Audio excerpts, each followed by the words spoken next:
Hey everybody, Adam from Atlas Gunworks. Prodigy 5-inch gun here. We're going to do the full install in this video, but I'll cover a bunch of details first. We'll do an unboxing. So there's two things that need to be purchased to do this setup. You got to buy a trigger shoe, which is sold separately, so you can pick the one you need or want.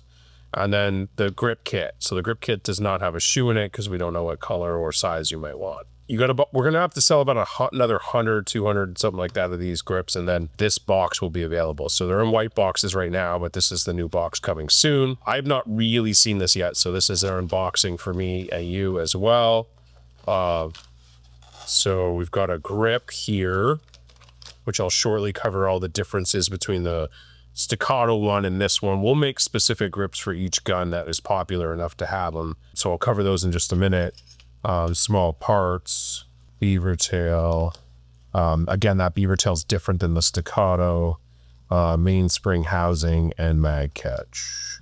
All proprietary. So no mix and match. Our stuff's always a little bit different.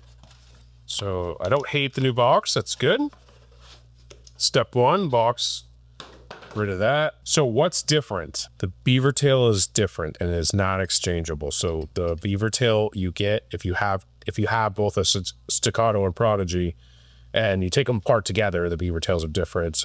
They should have a different part number on them, but the beaver tail is different. So don't interchange the beaver tails. The whole back of this gun is set up a little bit differently. And again, the other thing to remember here is that this is a beaver tail, not a grip safety. This beaver tail will not hold your trigger bar back, right? So a grip safety, if I pull the trigger and the grip safety is not depressed, won't let it go bang, right? So this has to be in a certain amount. The original design in the 1911 didn't have that. It got added back later as an ask. Military asked for this. If you really did a lot of research, I think this is more problematic than helpful. So if you medium depress it or, had an injury to your hand or whatever, you might not be able to depress this and the gun wouldn't go bang. We'd rather have the gun go bang all the time than have that grip safety there keeping the trigger blocked. So we don't believe in the grip safeties. We don't put them on any of our guns, nor do we put them on any of our kits, and this will auto delete that. What's different about this grip? So dimensionally, the Prodigy and the STI are different, and not by much, but just enough that it matters. So the slot here, where it's going to connect to the frame, is different. You have a different profile here, and then a little bit different shelf height in the deck back here, and then the beaver tail is quite a bit different. So not interchangeable. Don't put a Prodigy grip on a staccato and vice versa. And then the older guns, the older staccato guns, the original guns are going to work pretty well with this, or the STI original guns are going to work pretty good with the staccato new grip. You got to buy two things to make this work. We buy the trigger shoe we want, and then we buy the grip kit. The first thing I'm going to do is get my trigger assembly put together. So we're going to give you all the parts that we think you need to change out. I'm going to first take my 50 thou Allen key and I'm going to set, and that turns really easy. So I'm not going to do it in this one because this is we're just doing this for the video, but I'm going to put a little bit of blue Loctite on there so that this doesn't move easy, because once this turns out, at some point you won't be able to shoot the gun. So I'm going to guess where that needs to be, and it's just sticking out a little bit. No big deal, because with ours, we do have the hole to put the 50 thou Allen key through it. So it's an easy adjust later, but back this out, put a little blue Loctite in, put it back in, and that'll help with that. So we're going to mount this on the trigger bow. There's two different theories to this. Most of the time, folks are going to actually put a little bit of blue Loctite on this and keep the shoe from moving back and forth on the trigger bow. Is it straight? Is it really critical? Probably not. I've really never seen that stop it from running, but it could. That's what we do here at the Atlas, at the factory shop. So I drop my trigger bow in. Now the cool thing about these triggers is they're micro adjustable, right? So if I just want it to be a little bit shorter, I just go one more turn in or one more turn out. And so I've got this where I want it, and it's a little bit crooked, but you see once it's in there, it kind of works. And then I really want it to bounce like that. It can't not return or be slow. It's gotta be free in that channel. So that all looks good. To retain that, I'm gonna put in the mag catch. Mag catch moves freely. Sometimes these have little burrs on the inside of one spot or not, but I check that first, and then I'm gonna come in here, and I'm missing a flat screwdriver in my little tool kits. So I'm gonna hang on 1 second. I'm sure somebody who's standing behind me here is going to give me that. screwdriver. There we go. It magically appears. Be lucky if your bench does that too. So just assemble that, right? Just a spring and key in, and then there's a key slot cut in here. You can see it right there. So these go in. The key slot's not flat all the way in. You're going to push this out just a little bit. We'll get it later so you can see it. That's probably too much, but. And then I'm going to put my screwdriver back in the slot. I'm not doing a very good job here. All right, the screwdriver's in the slot, and you can see I'm holding it out just a little bit. Actually, what I do is I start flat, and I try to turn the screwdriver away from me this way. Right, I'm turning this way, and I just push out just a little bit till it goes somewhere in here. Go catch that channel. Oh, it's way out. That was way out. So still free. That's important. Okay, we're going to set all that up there. We've got new parts over here. Typically, I'm going to put red Loctite on 1/2 of the front bushing. So red Loctite. And then the other thing that people don't talk about that's a really good tip is to take a little bit of alcohol and clean both things, because you might have machining or coating oil on these. And that does impede how well the Loctite works. So I'm going to clean those with alcohol, just regular rubbing alcohol. And then I'm going to put red Loctite, let the one side set up.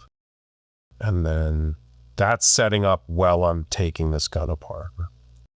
On this one, it's pretty loose. One side comes out. When you do the red Loctite, one side comes out way easier than the other, and that kind of makes it easier to take apart. I like to do red Loctite on one side, blue on the other. So front bushing's out. I'm not going to reuse those. I'm going to keep those with the original grip. I'd already checked that gun, but just so you guys know, check and make sure your gun's clear. Right, and the key to that is you want to see that silver chamber, right? I want to see there's nothing in there. A lot of guys get in the habit of racking it. Sometimes it doesn't always take the round out. So there's a couple ways to do this. Theoretically, the best way to do this is to take your slide off. It's better to use something that's plastic, but I've done this about 1 million times. So none of the top end of the gun's required for any of this work. We could take the grip off now, or we could start taking the top side apart. So I'll take the top side apart, which is, we got to get the thumb safeties out. Usually the hardest part of all of this is this thumb safety step. The thumb safeties, if you've never done this before, they have to be up, and the thumb safeties are pressed together with a female side and a male side, and as a press fit. And so you've got to, the best way to do this is to hold the weak side on an ambi safety, which has got the female connection, and wiggle this side. And you got to kind of torque it a little bit back and forth like this. And you can start to see it come apart right here. The right way to do it is to never use a tool. And most of these today are set way too tight for that. So this one doesn't want to come out super clean. The other thing that also works a little bit is doing that wiggling and moving them in and out, up and down a little bit.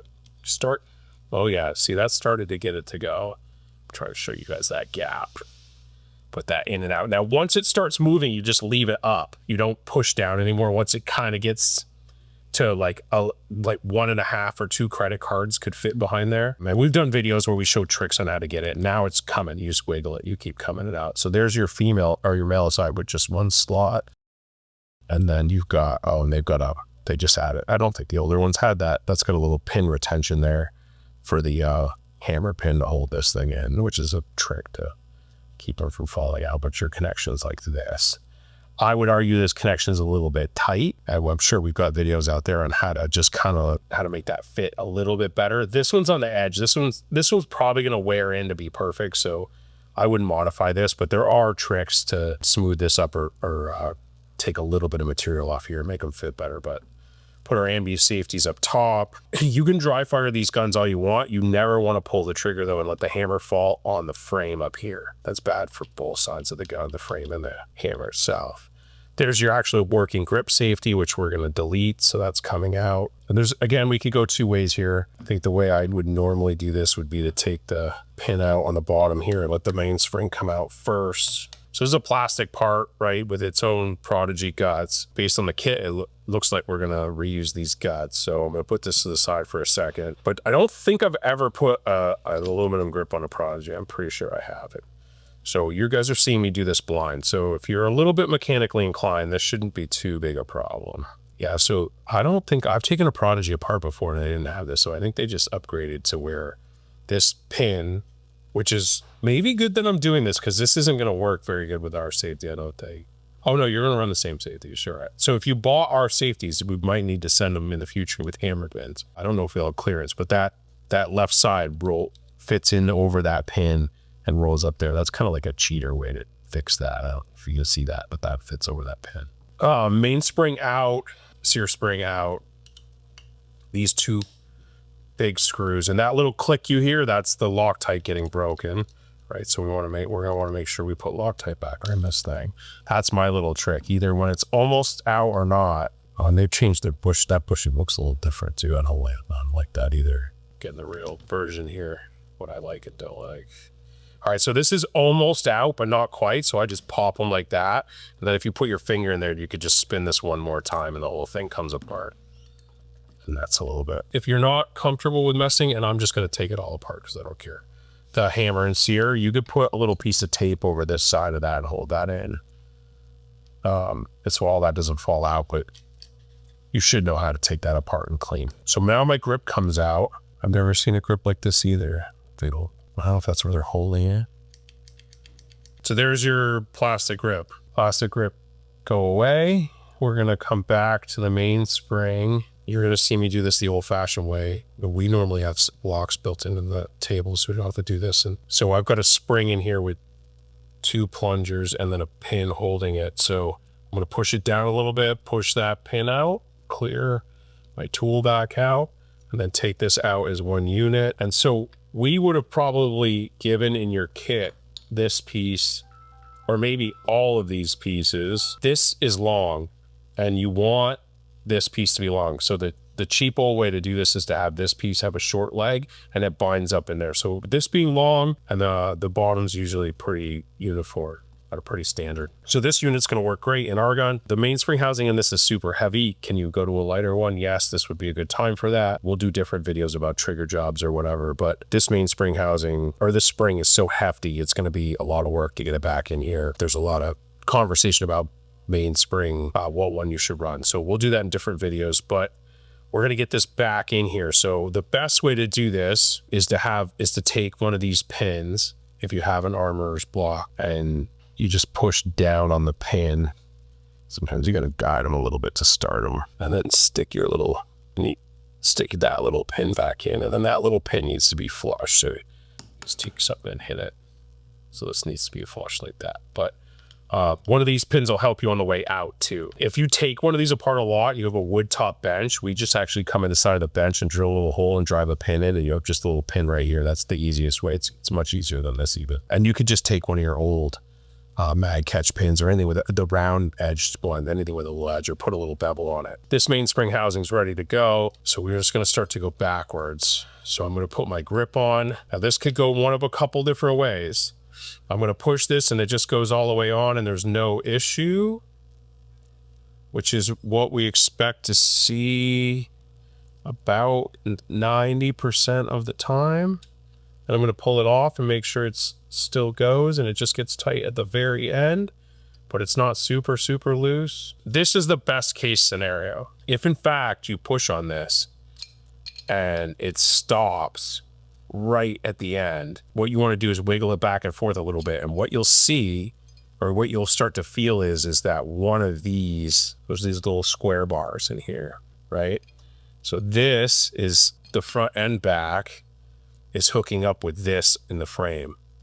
And so the Prodigies have a little bit of variance here, more than the Staccatos and far more than an Atlas would. We're making this right in the middle. So if you get one, it's a little bit tight, you would come in here and you need a flat, small file like this, and you just file up and down right here. Oh, trigger needs to not be in there. And then you do the backside. So you might do one side or the other. A pro tip, and I'm not going to do this today because it doesn't need it on this gun, but a pro tip is to potentially break those edges so that as it comes into here, you're not messing up, you're not dinging up your corners. But for most of you, about 90%, these are going to slide right on. We put a lot of time into measuring a lot of frames to get the numbers right, and then we hold a pretty tight tolerance on these.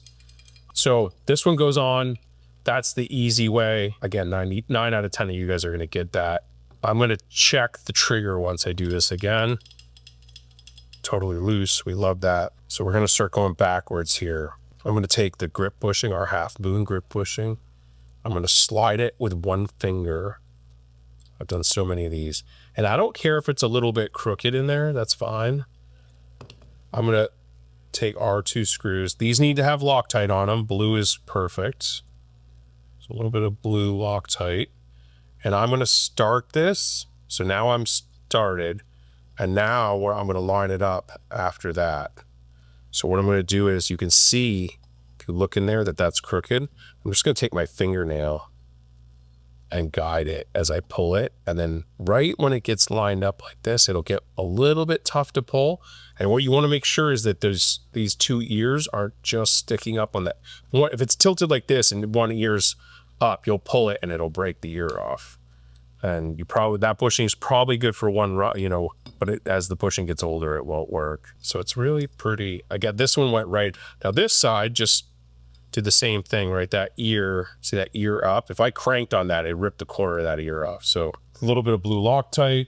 I got a little tension on it. Now I can control where it goes, and I just start pulling it in, and I'm gentle. So this one's a little bit crooked. I don't want to bend it, so then I back off. And if you it was a little crooked, I backed off, and then it zeroed right up on its own, and I pulled it through. So both those are in, they're nice, they're underneath. Check my trigger again. Okay, we feel good about that. Sometimes the trigger gets tight there. You gotta massage the trigger bow a little bit. That just means that as we squeeze this, it squeezed the trigger bow. The trigger bow is a little wide. You just take your fingers and squeeze the trigger bow. That should bring that right back. But we're gold there. I'm gonna leave that front bushing off to the last thing, just in case I gotta take the gun apart again. So trigger control group's gonna go in next. You guys might have this taped off and you can skip that. I'll show you some tricks for that too. So even if we're doing a trigger job on this gun, and we'll show more videos of those sorts of things. This is a newer Prodigy. I've never seen that notch right there, so I wonder what that lines up with, but that's quite odd. They've got some engineering improvements here on their MIM part. So when you do a trigger job though, I like to change the hammer and sear and leave the disco, because the disco position and how they have their angle for the disco hole and a lot of that stuff might be different than in a standard 1911. So I usually leave the discos in when I do trigger jobs on other folks' guns. So I put my finger in here, there's a hole, right? And things fall through. So I just stick my finger in there and block that. And then the disco will just kind of flop in here.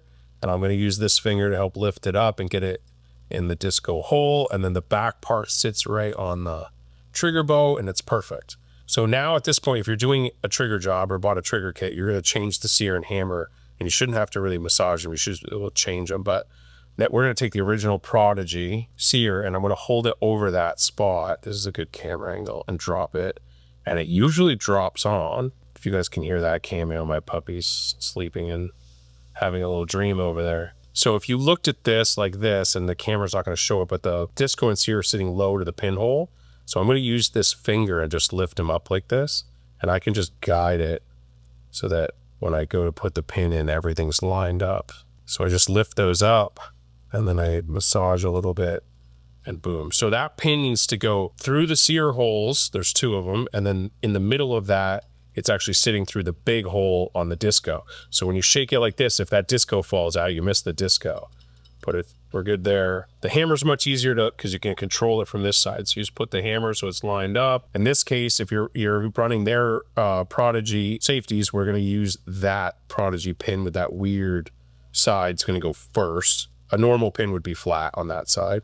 And then so that protrudes here for our safeties. That all looks good. We're gonna do safeties right before we put the top end on. So now, if you're looking at the back of the gun, we've got, this is my sear. It doesn't help that this is black. So disco here, sear here. This sear spring is gonna sit in the little notch down here, and then it needs to sit flat here on the sear. It often gets underneath and the gun won't work. And then this middle leg needs to sit flat on the disconnector to push the disconnector up. So this leg, the left leg returns the steer, the center leg pushes the disconnector up and forward. What's different is that we don't need this leg anymore because we don't have a grip safety that would push on this part of the grip safety.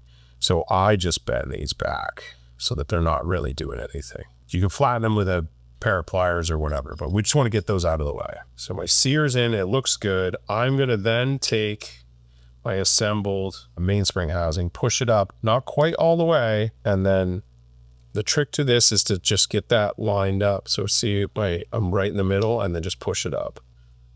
And then we're gonna take our beaver tail, which should be able to come in from the back side. Sometimes you gotta take the mainspring housing down just a little bit. Massage this in here. This one, sometimes they're gonna fight you a little bit, so we'll take the mainspring housing down even more. Yeah. Gonna push on that. So if the mainspring housing is not touching the strut, you're just gonna, again, line it up kind of good and then push. And then we're gonna go right back. We send our pin. It's a better pin. And tap that pin, dude. This works better with a punch, which I don't have. But we'll do this. So we're gonna cock this gun for a second, and it won't cock. So this is a good example of the reason that pin won't go anywhere is because we probably missed the mainspring housing. Sometimes when you have this, it's on the half cock, and then that holds your whole system out. So we just missed that there. But one of the tricks is to pull the trigger and pull this all the way forward and then catch. And so what's happening in this, it's actually down a little bit. Just a baby gap there. So sometimes you can just bang this so it's level. There's a little. So the round side first, there we go. We'll use our 1/8 inch punch, which is not actually won't be jungle here. There's probably some punches, but we don't need it. We don't need punches. We've done a lot of repairs on the range. This pin wants to be centered up. There's a little notch in there that the bottom of your mainspring pin catches. So now we're gonna trigger test this thing, but I'm gonna hold my thumb right here. Don't hold it way in here because I'll whack it good, but hold it here. I'm gonna pull the trigger, function test, boom. Gun's gonna go bang. Gun's gonna go bang. I have a little bit of over travel. My trigger still moves freely. So we're just gonna keep on going with assembly here. So you have to cock the gun to put the safeties in. You're brand new sometimes. Now this is gonna be different than a normal one. Our safeties would just come in and they'd be captured here in the frame. This gun does not have that feature. It's gonna get captured on that pin. They did slot the frames, which is good because that would be a problem for everyone else if they didn't. So that side's in, we'll give it a little tug. There are some advantages to doing it that way, but it's not ideal. And then this part's gonna get tricky because I don't have an assembly tool. So I'm gonna make it work with this punch, but normally you'd want that flat assembly tool, which I don't know if we send those with the grips, but we should. So the trick here is, remember, you've got a female and a male side. They just found me one, look at that. This is the right way. You need the assembly tool. This one plastic piece is invaluable just for that. So you got to line these two up so that they're at the same height, right? They can't be here. I need to be pretty close because these two are going to go together. And then this pin is in the way, right? So I'm going to push this pin out of the way and then push these two together. And once you start, that pin you got to push hard because that pin's in the way. So now we're together. That's about as easy as it gets. Sometimes it's a little tricky, but thumb safeties work. We're gonna test that, right? So pulling the trigger. Now, if you change the sear here, you've got to make sure you test that the thumb safety blocks the sear, right? The thumb safety is a physical block to the sear. And if the sear is shorter in the contact point with the safety, what'll happen is when you pull the trigger, it'll move the hammer a little bit. And so if you see any hammer movement, you got a problem because what's going to happen is you'll put the safety down and that hammer will fall. That won't happen here. Gotta be careful. Apply a little pressure. I let the thumb safeties go up too high here. They're only supposed to go this high. So sometimes that's a bad design. So you pull hard. Oh, it's going to do it here. Look, and then we didn't change anything. Oh, that's what it's doing. This thing doesn't sear block. This didn't work to begin with, I bet. It could have, because nothing we did with the grip's going to change how any of that works. So if you have a Prodigy, make sure when you put the safety on and pull the trigger, it doesn't do it. We'll final assemble this and then check that again, but that's a problem. But the sear relationship to the safety is just the only two components that matter in that. Three components really: your frame, hammer, and sear pin holes, which haven't changed on this gun clearly. Your safety, the ledge that they file down for the safety to make it match the sear, and the sear itself. Everything else should be unrelated to that. So yeah, that's a serious problem. And don't do what I just did. That's not good for the frame of the hammer. So I'm going to put the rest of this back together. Lube it up once you do this. We're not doing that because we're going to take this apart probably after this. So used to putting atlases together, you start to see all the reasons why we changed the dimensions of different parts. So there's no lead in here when you're pushing this in. So this one's really squirrely. So you really got to line this up, and then you want to go hard when you get it lined up because it wants to go down. This pin right here sticks out pretty far. And if you bought an Atlas one, we'd have a lead in right there on this part, so it'd go in nicely. There is a little trick here. If you hold this really tight, if you're strong enough to hold this really tight like this and it's all lined up, it doesn't always work. There you go. That is not ideal. We should probably make slide stop cut for these things, but so function test the trigger. I got some pre-travel.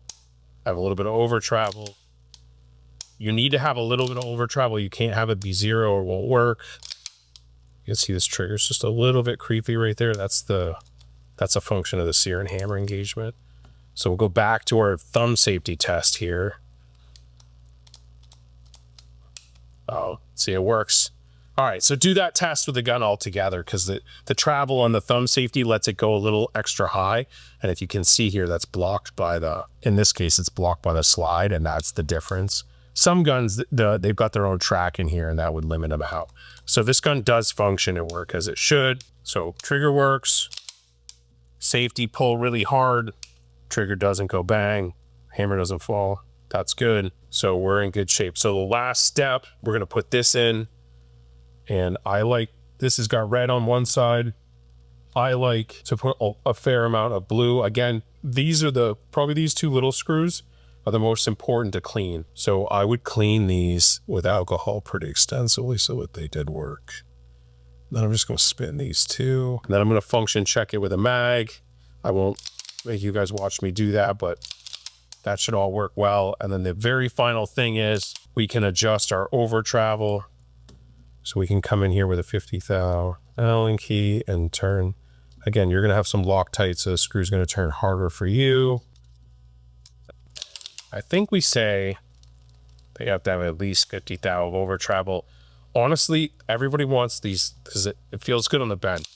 Pull the trigger and it stops. If you're out really shooting and jamming on the trigger, you want it to go over because you pull the sometimes, close targets hard enough that you don't want it to hit the wall and then pull the gun whichever way you're doing it. A little bit over travel when you're actually shooting the gun actually, I think, makes it a much easier gun to shoot for most folks. But there's your Prodigy grip install. We did a lot of work to make the custom beaver tail for these match. It's not perfect because the back of this frame is just set up a certain way.